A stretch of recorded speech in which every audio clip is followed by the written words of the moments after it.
Hello and welcome once again to the video.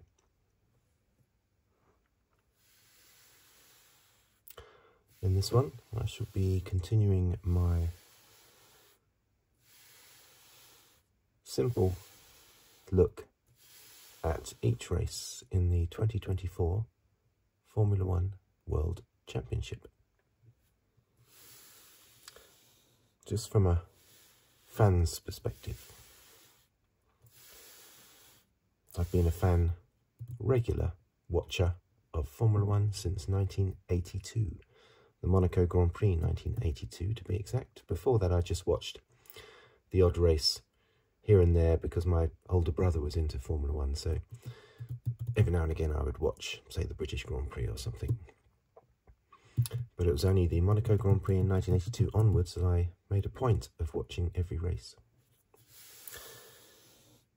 Okay, as you can hear, my voice is not all there today, but shouldn't be a problem. Okay, so let's dive into the race. So this was, as you can see, we're joined by Charles Leclerc's F175 Ferrari from 2022. So USA. The really good circuit of the Americas, COTA, in Austin, Texas. I'd love to go to Texas. I've been to Florida, California,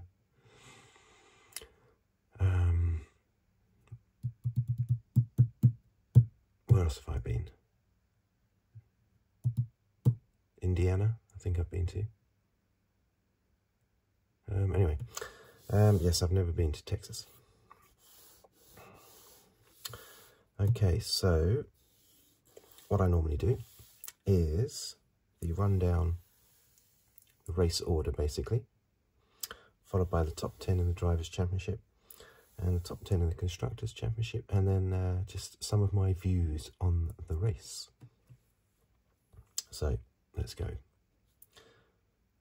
First place.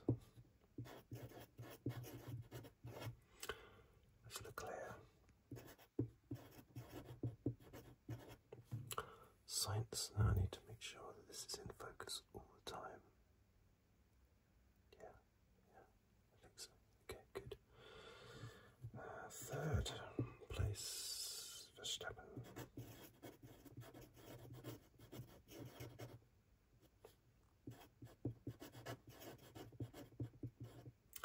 And Norris.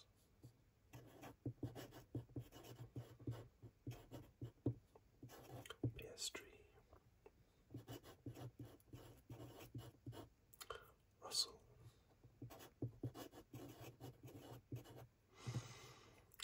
Perez.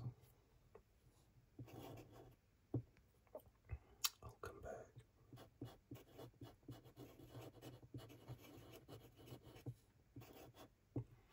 Lawson.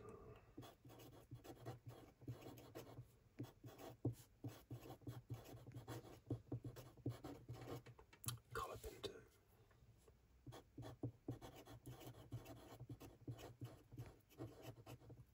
Magnussen. Gasly. Alonso.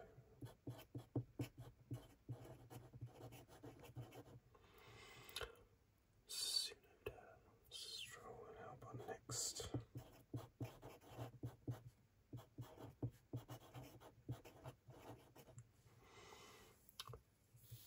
Followed by Bottas and Ocon.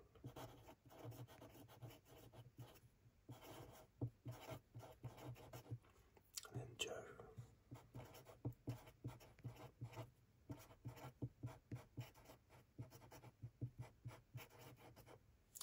And Lewis Hamilton. Okay, top 10 rundown in the championship.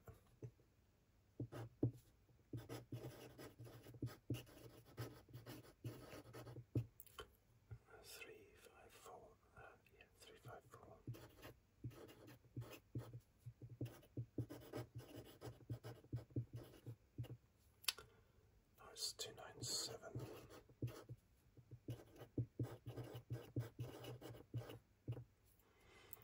2.75. Piastri.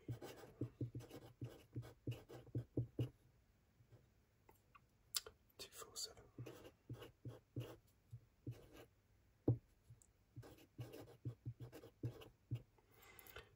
Sainz is 2.15.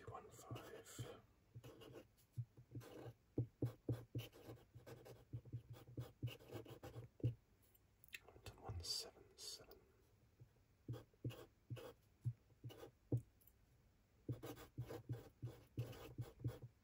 Russell 1.67.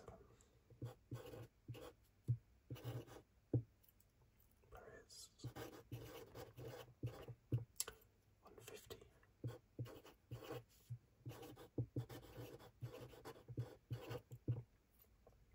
Alonso 62.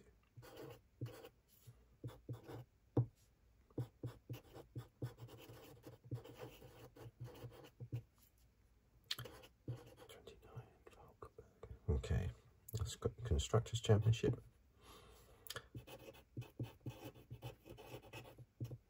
It's McLaren 5.44.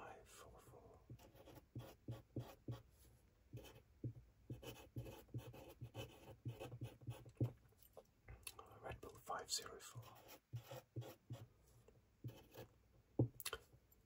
Ferrari 4.96.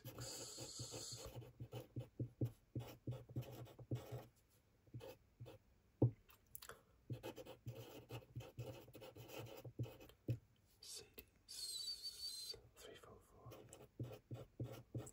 I like to think this is still all in focus. Oh, there you go. Hopefully that's all in focus. Fifth.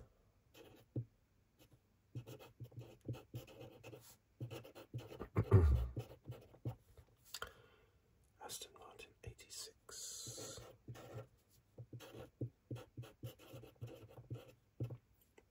Haas 38. RB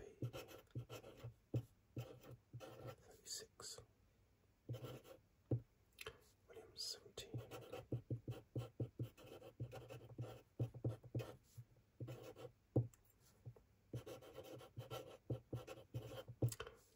Alpine 13.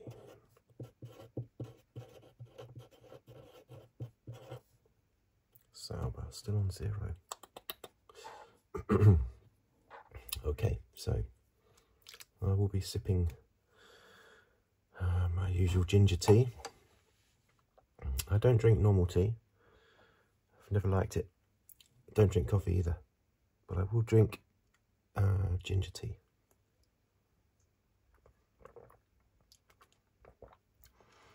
But again, not because I like it. I just don't dislike it. And it feels quite good on the throat, drinking it, especially in the winter. The only hot drink I really like is hot chocolate. But I don't want to keep knocking that back all day long. Okay. So, what did we think of that race? Well, firstly, I'll put down Ocon's fastest lap. Now, I was heavily, my last review video, when Ricciardo got his fastest lap, I was heavily criticising the way fastest laps are now.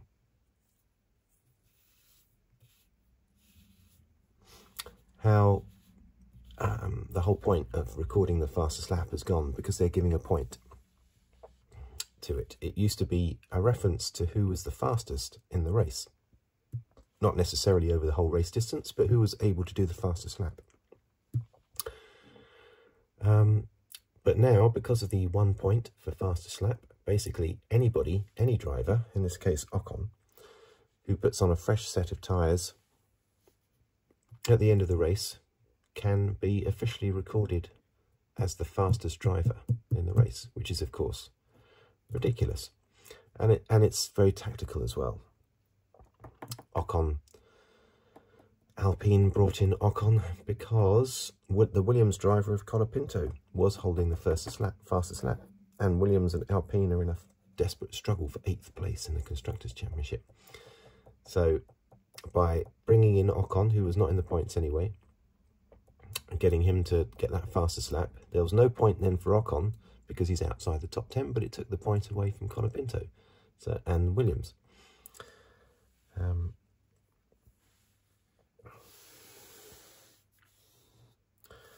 So it's ruined the whole, ruined the record books, basically. Because people will look back on this race and they'll think, oh, look at that, the fastest driver in the Grand Prix was Ocon. He only finished 18th. He must have had some kind of mechanical failure because he was the fastest driver.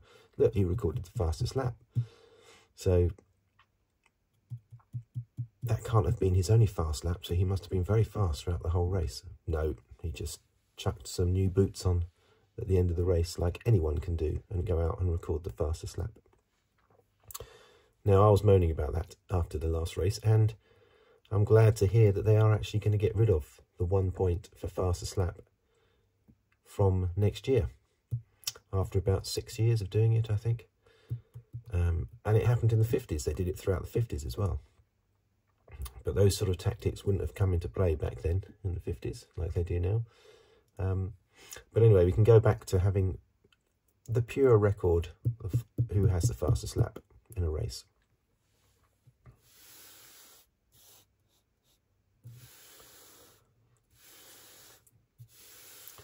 So that's a big positive. So, okay. What did we think of that race? Firstly, Lewis Hamilton. He came shooting up. He was on hards. Both Mercedes were on hards. Pretty much everybody else was on mediums, which is what they all seem to start on these days. But the Mercedes were on hards. Anyway, the start of the race was Norris pushed wide by Max.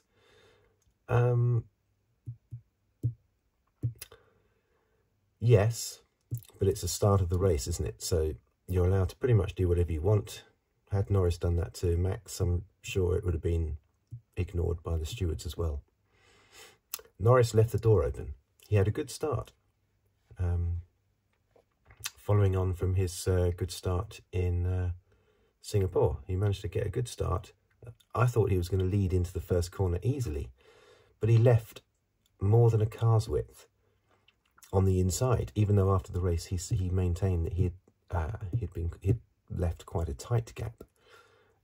He didn't at all. Otherwise Verstappen would not have been able to easily get up the inside of him. And then Verstappen just basically drove straight on as if there was no corner. Now in the sprint race, because this was a sprint weekend as well, wasn't it? Norris had a very good start and did the same thing. He was right up the inside of one of the Ferraris, was it? I'm not sure. And up into second place on the sprint race. But he was able to turn the corner. He was right up the inside and he turned into the corner, whereas Verstappen just kept driving. So clearly Verstappen could have turned left at that corner. But he clearly decided to just run Norris into the car park. But the rules allow you to do that, as was seen later in the race as well. And if the rules allow you to do it, then you do it, basically. You know, ethics don't come into it, basically. You do whatever the rules allow you to do.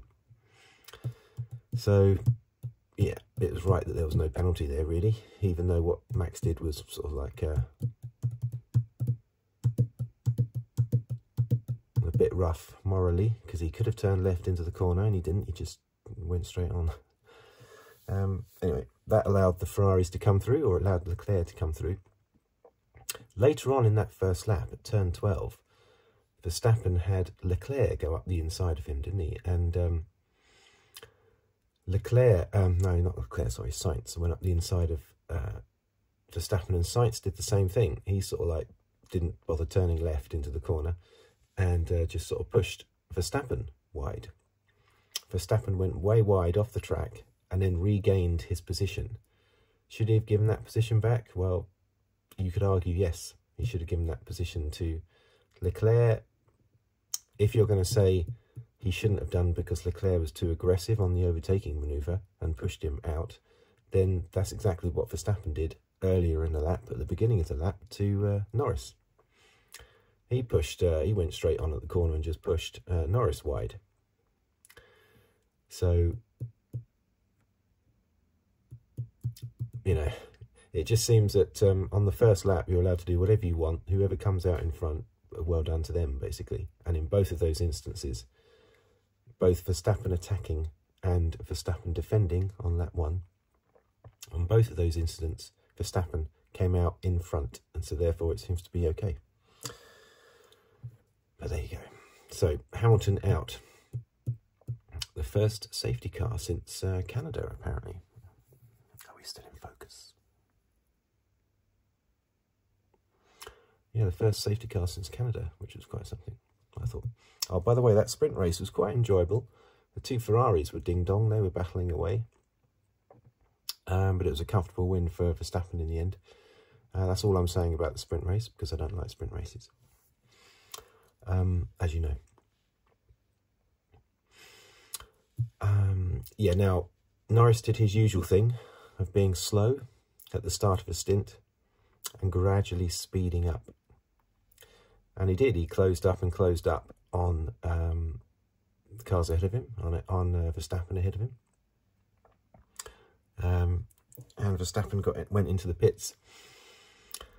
And the McLaren stayed out for an extra 5 or 6 laps, which they've done throughout the season, especially with Norris. Keeping him out longer and longer because he's better. He seems to be better on his tyres, or at least the McLaren is better on its tyres. But that gave him a big advantage. I think when Norris came into the pits, or when the pit stop started, he was about 3 seconds behind Verstappen.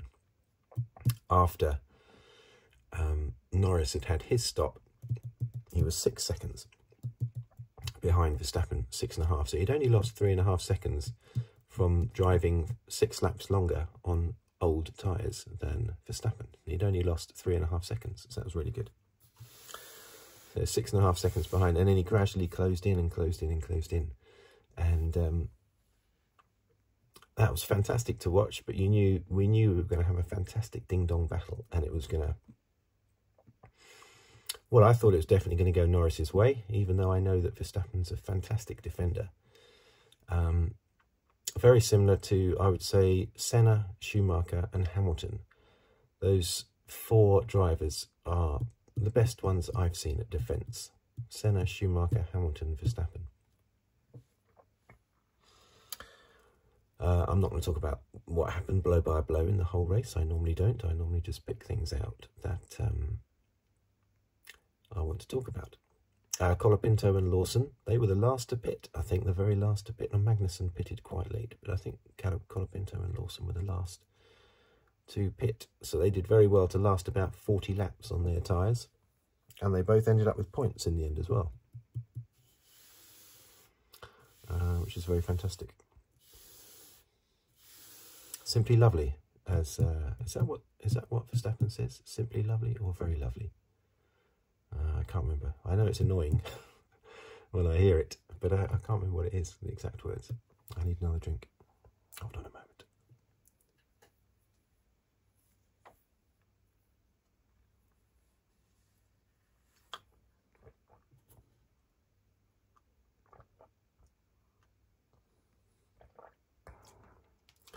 Yeah.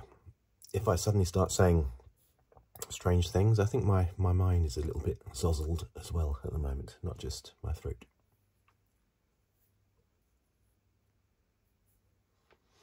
Okay, so where were we? Yeah, so the race was about 2 things. The utter dominance of Ferrari, which they had shown all weekend, but it hadn't come out in qualifying, mostly due to fantastic laps by both Verstappen and Norris in qualifying. But as soon as Leclerc got that lead at the beginning, that was it, he was gone. And then Norris, Sainz had to fight his way past Verstappen, but eventually he got past. And then that was it. They were off. Incredible. And the 3 wins that Leclerc has had now have been in superb races, superb tracks. And I know that he personally would always choose Monaco and, of course, Monza. He is a Monegasque driver, and he races in a Ferrari. So he had already won the 2 best ones that he could have possibly won. And I think this is another one of those good ones that you want to win, basically. Because it makes you look good in America. Your name is up in lights in America, which is always a good thing for your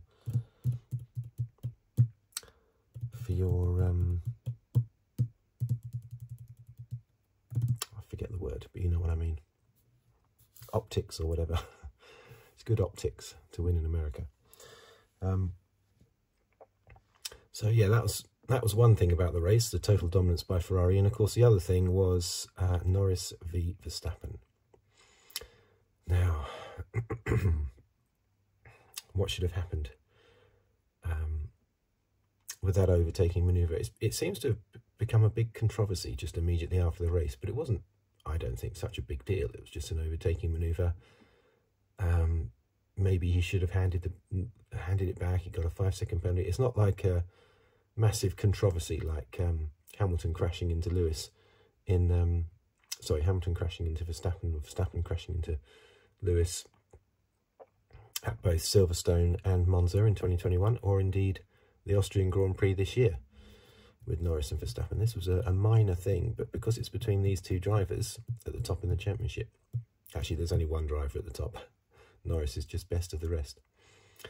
But because it's happened between these 2, a lot has been made of it. Now that fight between Norris and Verstappen, Norris should have got past earlier than when he actually eventually did. Of course he should have, but it was fantastic defence by Max, it has to be said. And it reminds me of the Bahrain Grand Prix in 2014, where Rosberg had fresh tyres, but he was 15 seconds behind Hamilton. So on the strategy, it's okay for Lewis, because it's all right, Lewis, because yes, Nico's on fresh tyres. He's just changed tyres, but he's 15 seconds behind you. Don't worry about it. 10 laps to go. Then suddenly there's an accident, and the safety car comes out, and suddenly that 15 seconds is 0 seconds. Just like Abu Dhabi 2021, basically.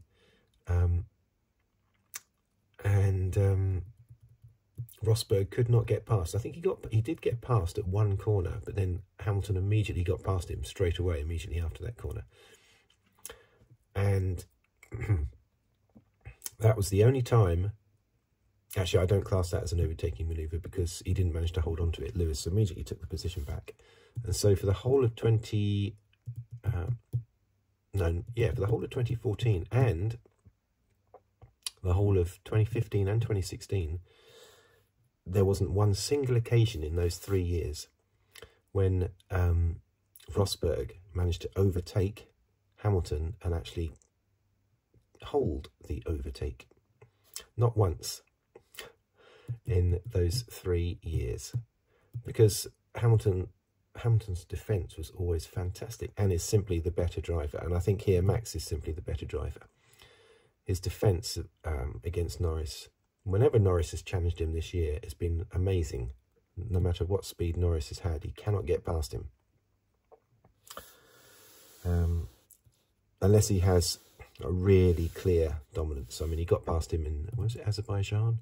But he had a total dominance there, car-wise. So, and of course the Red Bull is better. I don't think it's back. It's not back to obviously its dominant ways. Otherwise, he wouldn't have finished 3rd, and should have been 4th basically. And Piastri was closing as well. He only finished a few seconds behind Verstappen on the track. He was closing the whole time that Norris and Verstappen were fighting. Piastri was closing in, and I was hoping that Norris was going to get past, keep the position, and then Piastri would overtake Verstappen. But now, instead, I think the championship's gone. The championship was going to be very tight anyway. 52 points in it with 6 races to go. Now it's 57 points with 5 races to go. So Norris will only win the championship so long as he finishes every race and Verstappen has a retirement. If Norris finishes every race, he'll be right up at the front in each race. But he needs Verstappen to fail to score, which is not something that you really want to happen, because for Verstappen to fail to score, that might involve an accident, which no one wants, of course. Of course, he could have a mechanical failure like he had in Australia, but still, it's not something that you really wish for, because that's not how you want to win the championship. I think Verstappen deserves this championship.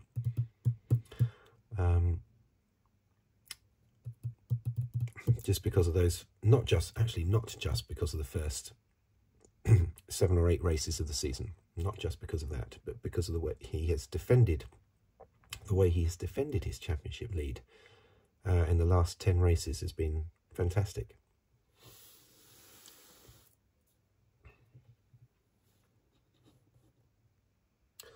So he deserves to be champion this year, and I'm sure now he will be. Now, in the Constructors' Championship,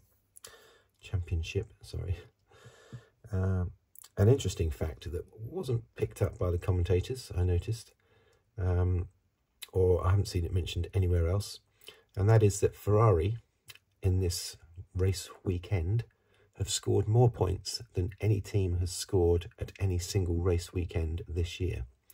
55 points. 55 points. So I put that there.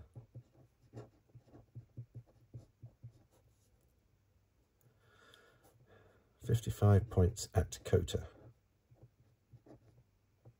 Circuit of the Americas, yeah.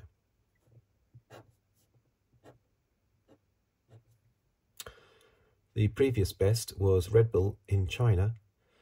That was a sprint race, wasn't it? Must have been, yeah. And that was 54 points. So that's not been mentioned at all. But yeah, that's the most points by any team at any race weekend this year. My voice keeps going funny. My words keep slurring, don't they?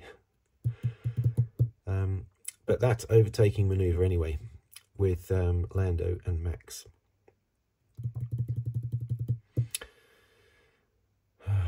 Yeah, it's what has been mentioned, and it's true, I totally agree. I think Jensen Button mentioned it after the race, and that is, it might be, yes, you're not allowed to overtake off the track, that's true, but are you allowed to keep your position off the track? Because that's exactly what Max Verstappen did on lap 1 to Carlos Sainz at turn 12. He kept his position by going off the track. That seems to be okay in the rules, it seems like. But clearly you're not allowed to overtake off the track, obviously. That's cut and dry, that's correct, so penalty, yes. But why is it that you're allowed to go off the track to defend like Max did? Well, like he did on lap 1, right? But also like he did here with Norris. Because again, he didn't bother turning, just like Sainz didn't when he was up against Max on that first lap. Max didn't bother turning the car. Lando was trying to overtake around the outside for some crazy reason, and Max just drove straight on in a straight line. He didn't bother to try and make the corner at all, which is why he went off the track as well. So why is it okay for Max to go off the track and gain an advantage, but not okay for Norris to go off the track and gain an advantage? You know, on those two incidents on lap 1, both went in Verstappen's favour, with the inference being that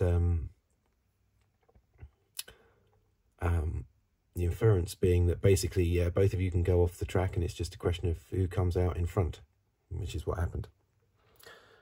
But here, why was that not the case here? Because here, yes, they both went off the track, and Norris came out in front, just like Max did against Sainz on lap 1. Norris came out in front, but was then given a 5-second penalty.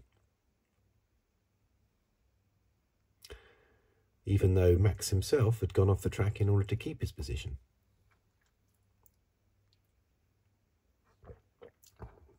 And indeed, the only reason why Norris went off the track is because Max pushed him off in order to defend his position.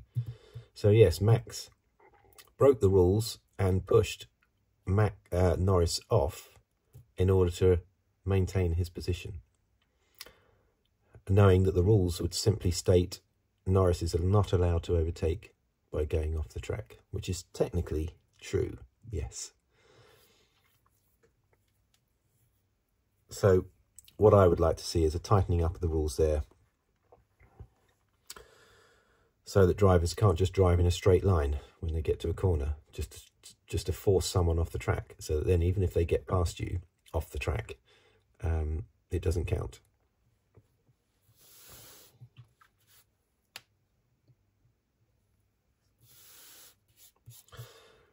But Max is exactly the same, I remember, as I said, as Senna, Schumacher and Hamilton. They will do absolutely anything they possibly can to hold on to their position. Hamilton less so, but there have definitely been occasions in the past where he has been very aggressive in his defence. And maybe a bit too aggressive, but I would still not put him, out of those four, I would put him in 4th place for aggressiveness in defence. Certainly Senna, Schumacher and Verstappen are the top 3 for defence. Very, very aggressive defence. And I think Norris is just like with Rosberg in Nico Rosberg in 2014, 15 and 16. He's just not able to get past. Exactly the same as Nico Rosberg in Bahrain in 2014. Just cannot get past. And well done to Max. Fantastic defence. Okay, the dubious driving in a straight line at that corner in order to just push Norris wide. That aside, the defence was fantastic.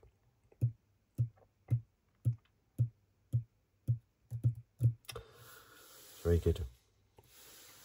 Okay, so let's have a brief glance at the championship. So yeah, now Ferrari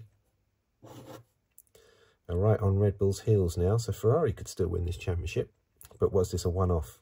Was this race a one-off? We'll see. But there are technically 3 in the championship. Red Bull are suffering badly, of course, because of Perez, who's just totally lost it. I mean, he's just nowhere. Lawson, if he impresses, no doubt he'll be in the Red Bull next year.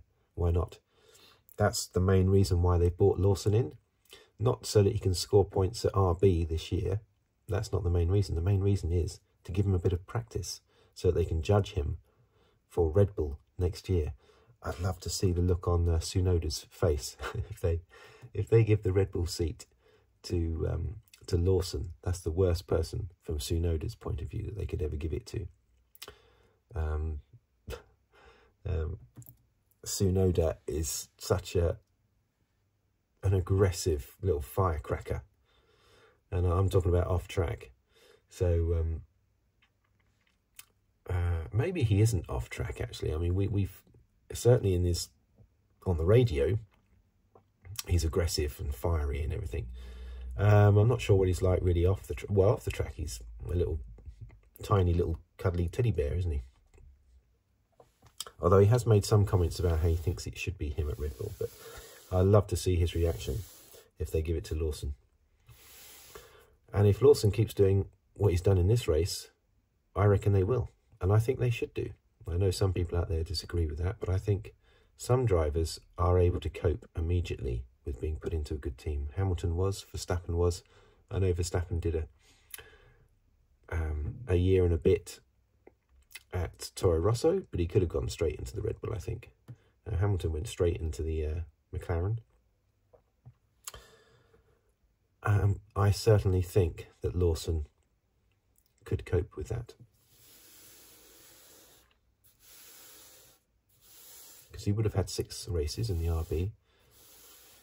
I think his self-confidence is through the roof, and that's what you need. When you're up against Verstappen, you need to think that you are a god. Basically, you need to believe that you are the best thing that there has ever been on the planet, the best person that's ever lived on the planet. You have to have that sort of level of confidence to compete with Verstappen, and I think that Lawson does. I haven't really talked about anybody else, and it's I need to stop the video now and have a bit of a lie down.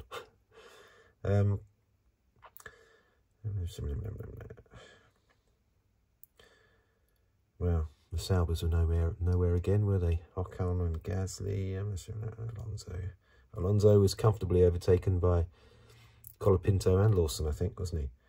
Hulkenberg, very good performance in 8th place. Russell came up from the pit lane to 6th, finishing ahead of Perez, right?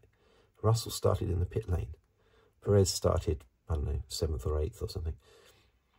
And Russell finished ahead of Perez. Piastri, I know there are plenty of people out there that think he's faster than Norris. He might be, but he hasn't shown it yet. So he's taken part in more than 40 races. He hasn't shown that he's faster than Norris yet. So he was off the pace here, not massively, but he was definitely off the pace of Norris again. So, yeah, who knows? Next year, Piastri may well be faster than Norris. It might just be taking Piastri longer to get up to speed in the car. But certainly from what we've seen so far, he is not as fast as Norris. Should Norris have come in after he overtook Verstappen? Well, obviously, in hindsight, yes. But he did nearly make up the 5 seconds. However, the stewards do have, you know, a wide choice of different penalties to make. So you would think that if Norris had pulled out more than a 5-second lead on Verstappen at the end, then they would have just made it a 10-second penalty instead of a 5. But that would have been unfair because they often give out penalties. Like with Verstappen at the Austrian Grand Prix, they often give out penalties that have no effect whatsoever. They didn't on Verstappen. They gave him a 5 or a 10-second penalty. I think it made no difference to his finishing position. So it would have been unfair if they had adjusted it from a 5 to a 10 just because Lando was more than 5 ahead of Max. But yes, in hindsight, he of course should have given the position back, but that is in hindsight. Anyway, that's the championship gone for Norris, unless Verstappen suffers some reliability issues. Right. Thank you for watching. Thank you for listening. Sorry about my voice, and if I didn't put my words in the correct order, which might have happened. I didn't notice, but that's because my brain is all mashed up at the moment. That's why I wouldn't have noticed. Yeah, thanks for watching. Thanks for listening. If you'd like to subscribe, please do so, or comment, or you know, what's the other thing? Oh, like the video, yeah. Or if you want, leave a tip at the bottom of the video on the thanks button. Anyway, thank you for watching. That's the main thing. And I will see you on the very next video, whatever it may be about. Thank you and goodbye for now.